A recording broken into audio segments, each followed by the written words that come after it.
আমরা যে কবরের প্রশ্ন বলি, আমরা অনেক সময় বলি এই কবরের যে তিনটা প্রশ্ন আছে, এই তিনটা প্রশ্ন পুরো রাজনীতির সাথে জড়িত। আল্লাহ পাক রব্বুল আলামিন বলছেন কবরের মধ্যে প্রশ্ন করা হবে মান রব্বুকা, তোমার রব কে, তোমার ইলাহ কে। সেদিন বলতে পারবো তারাই যারা এই আল্লাহকে সঠিকভাবে মেনেছি, আল্লাহর ইবাদত সঠিকভাবে করেছি। শুধু মসজিদে এসে 5 ওয়াক্ত নামাজের নাম শুধু ইবাদত না। আল্লাহ মানে রব। এই রব কেমন রব? যেই রবকে মেনে নিলে সমাজের মধ্যে মানা হয়, রাষ্ট্রে মানা হয়। যেই রবের হুকুমাত, যেই রব বলেছে চুরি করলে চোরের হাত কেটে দাও, বলছে কি বলে নাই? যেই রব বলেছে অন্যায় করলে এই শাস্তি দেয়া হবে, আল্লাহ এই বিধিবিধান আইন সংক্রান্ত আয়াত কোরআনের মধ্যে 500টি আয়াত দিয়েছে। কয়টি আয়াত?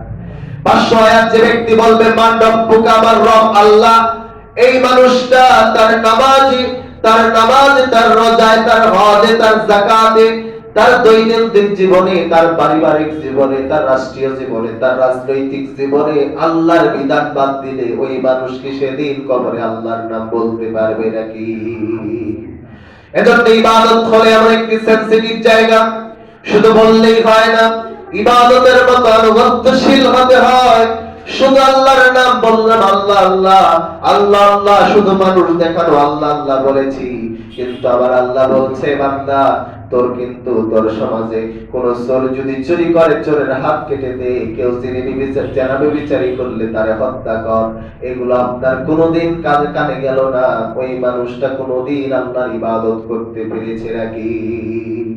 আল্লাহ বলছেন আপনি তো আল্লাহ আল্লাহ বলছেন, আমি আল্লাহর ইবাদত করি, আল্লাহকে মানি, আল্লাহর প্রতি ঈমান এনেছি, অথচ আল্লাহ তাআলা স্পষ্ট বলেছে বান্দা আমার ইবাদত করলে চোর চুরি করলে হাত কাটো। এটা কেন করো না? এটা কেন করো না? আমরা মোবাইল চোর, বিভিন্ন রকম চোরে ধরলে এমন পিটুনি দেই যে পিটুনিতে একদম দুনিয়া থেকে বিদায় পর্যন্ত হয়ে যায়। অথচ যারা শিক্ষিত চোর, চেয়ারে বসে কলমের খোঁজায়, যারা এক খোঁজায় শেয়ার বাজার একদম খেয়ে ফেলে, দেশের টাকা লুটপাট করে, চুরি করে জনগণের সম্পদ লুটপাট করেছে, এদের হাত জনসম্মুখে কাটা। এটা আল্লাহর বিধান। কথা বলে ঠিক কিনা? এটা আমার বিধান না। আল্লাহ নিজে বলছেন চোরের চুরি যদি করে, চুরি করলে হাত কাটো, তাহলে ইবাদত করা হবে। কিন্তু এর পক্ষে আপনি নাই, এর পক্ষে কোনোদিন আপনি কথা বললেন না। আমার প্রিয় ভাইয়েরা, আল্লাহকে আল্লাহ হিসেবে গ্রহণ করলে আল্লাহর প্রত্যেকটি বিধান আমাদেরকে মেনে নিতে হবে। আল্লাহ ছাড়া কারো দাসত্ব করা যাবে না। এই কথাই সেদিন কর্মসূচির প্রথম নাম্বার কর্মসূচি ছিল ওয়াকাদা রাব্বুকা আল্লা তা'বুদু। আল্লাহ বলছেন আল্লাহ ছাড়া কারো দাসত্ব করো না। আল্লাহ যা দিয়েছে সবটাকে মেনে নাও, নিয়ে আল্লাহর ইবাদত বন্দেগীতে মশগুল হও। আল্লাহ তাআলা আমাদের ইবাদতকে বুঝে শুনে আমল করার তৌফিক দান করুন। আল্লাহুম্মা আমিন। আমার প্রিয় ভাইরা, 2 নাম্বার কর্মসূচি দিয়েছিলেন আল্লাহ পাক রব্বুল আলামিন, বলেছিলেন যে ইল্লা ইয়াহু ওয়া বিল ওয়ালিদাইনি ইহসানা।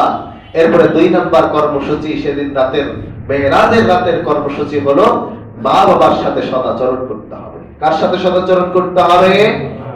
কেমন সদাচরণ করবা? ইম্মা ইয়াবলুগান্না ইনদাকাল কিবারা আহাদুহুমা আও কিলাহুমা فلا تقل لهما أف ولا تنهرهما وقل لهما قولا كريما।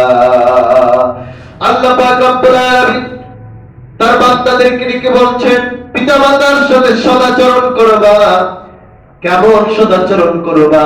তারা যখন বার্ধক্যে পরিণত হয়ে যাবে, মা বাবার বয়স যখন বেশি হয়ে যাবে, তাদেরকে তোমরা ধমক দিয়ে কথা বলো না। তারা যদি কোনো কিছু চায়, বলে বাবা আমার জন্য একটু ওই জিনিসটা নিয়ে আয় না, আমার জন্য অমুক জিনিসটা নিয়ে আসো না, এই কথাটা শোনার পরে উফ যে শব্দটা, এই শব্দটাও করে কোনোদিন কথা বলবা না। কতটা সম্মান আল্লাহ তাআলা মা বাবাকে। দেখেন এখানে আয়াতটার দিকে লক্ষ্য করলে বুঝতে পারবেন মা বাবার সম্মান কত বেশি। আল্লাহ তাআলা এই আয়াতে আল্লাহর ইবাদতের কথা পরেই কার কথা বলেছেন? কার কথা? মা বাবা ওয়াকাদা রাব্বুকা আল্লা তা'বুদু এরপরে বলছেন ইয়াহু ওয়া বিল ওয়ালিদাইনি ইহসানা, মা বাবার সাথে ইহসান করো। মা বাবার সাথে কি করো? ইহসান কি? মা বাবার সাথে ইহসান কি?